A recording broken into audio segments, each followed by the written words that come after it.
الصلاۃ والسلام علیکہ یا رسول اللہ، الصلاۃ والسلام علیکہ یا حبیب اللہ وعلی آلک و اصحابک یا نور اللہ صلی اللہ تعالی علیہ وسلم۔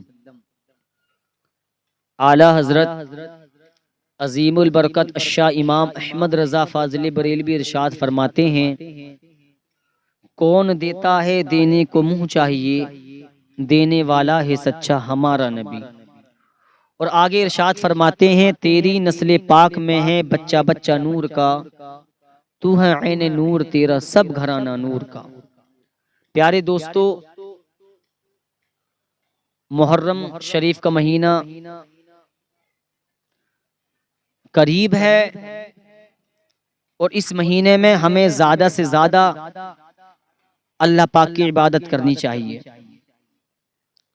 اور جو چیز ہم پر فرض ہے سب سے پہلے ہمیں اس پر فوکس کرنا ہے۔ 5 وقت کی نماز ہم پر فرض ہے، ہمیں سب سے پہلے نمازوں کی پابندی کرنی ہے۔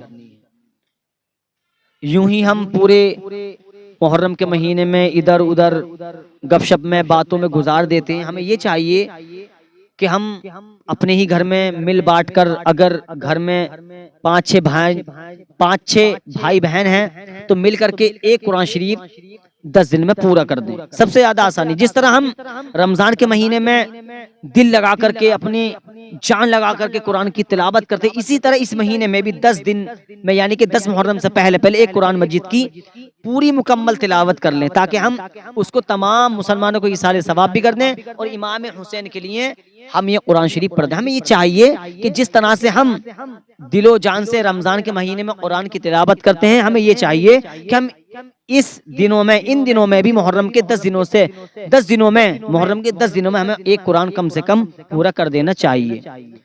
ہمیں نماز پڑھنی چاہیے، نماز فرض ہے۔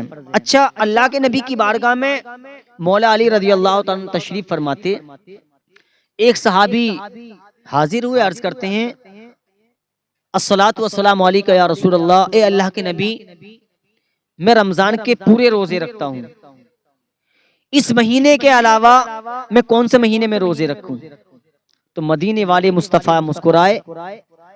حضرت علی فرماتے ہیں، آقا علیہ الصلوۃ والسلام نے ارشاد فرمایا، وہ مہینہ مبارک مہینہ صبر والا مہینہ ہے محرم کا، یعنی کہ تم محرم کے مہینے میں روزے رکھو۔ اچھا، ہمارے معاشرے میں کچھ لوگوں نے یہ کر دیا ہے کہ 1 محرم سے لے کر 10 محرم تک آپ روزے رکھیں، یہ سنت ہے۔ تو میں یہ بات بتا دوں، یہ جو 1 سے لے کر 10 تک روزے کسی نے سنت بتا دی، تو یہ سنت نہیں ہے۔ آقا علیہ الصلوۃ والسلام کی آپ حدیث سنیں، آقا نے فرمایا کہ تم ان صحابی سے فرمایا، تم 9 اور 10 محرم کا روزہ رکھو، اگر 9 کا نہ رکھ سکو تو 10 یا 11 کا رکھو۔ اب یہ جو بتا دیتے ہیں ہمارے معاشرے میں کچھ عورتیں، کچھ ہمارے نوجوان یا ہمارے بڑے بھائی کہ 1 سے لے کر 10 محرم تک رکھنا سنت ہے، تو سنت نہیں ہے۔ فضیلت 10، 9، 11 یہ بتائی گئی ہے۔ اور 10 محرم کے بارے میں آقا علیہ الصلوۃ والسلام نے ارشاد فرمایا، جو شخص 10 محرم کا روزہ رکھتا ہے تو اللہ تبارک و تعالی اس کے 1 سال کے گناہوں کو معاف فرما دیتا ہے۔ جیسے 12 مہینے میں نہ جانے ہم سے کتنے گناہ ہو گئے ہوں گے، لیکن پھر بھی اللہ تعالیٰ بڑا کریم، بڑا رحیم، غفور الرحیم ہے، وہ پھر بھی ہمارے 1 سال کے گناہوں کو معاف کر دیتا ہے۔ ہمیں چاہیے اپنے معاشرے میں ایسی باتیں اپنی طرف سے نہ کہیں تاکہ انسان گمراہ ہو۔ اس لیے ہاں، تم پورے سال روزے رکھو، جو روزے منع کر دیے گئے ہیں شریعت کے مطابق ان روزوں کو ہٹا کر کے آپ روزے ہر مہینے رکھو، لیکن وہ نفل ہیں، مستحب ہیں، رکھو گے تو ثواب ملے گا، نہ رکھو گے تو کوئی گناہ نہیں ہے۔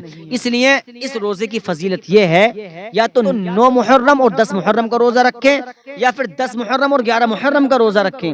10 محرم کے بارے میں نے بتا دیا کہ اللہ کے نبی فرماتے ہیں کہ 1 سال کی گناہوں کو اللہ تعالیٰ معاف کر دیتا ہے۔ لیکن یہ تو نفل کی بات بتا دی، ہمیں سب سے پہلے نمازوں کی پابندی کرنی ہے، قرآن کی تلاوت کرنی ہے۔ اور سنو، آج ہم حیات ہیں، اللہ پاک نے آنکھیں دی ہیں، چہرہ دیا، پورا جسم دیا ہے، یہ جوانی کس کام میں آئے گی؟ بڑھاپے میں جا کر کے تو انسان یہ سوچتا ہے کچھ کام نہیں لا، مسجد میں چلے جائیں اماموں کو دکھ کرنے کے لیے۔ تو بڑھاپے میں، اور بڑھاپا دیکھا کس نے ہے؟ آج کل نوجوانیں موت ہو رہی ہیں یار، آج کل نوجوان جا رہے ہیں، زندگی کا کوئی بھروسہ نہیں ہے، تو آپ بڑھاپے تک کا انتظار مت کرو کہ ہم بڑھاپے میں پہنچ جائیں گے تب نماز پڑھیں گے۔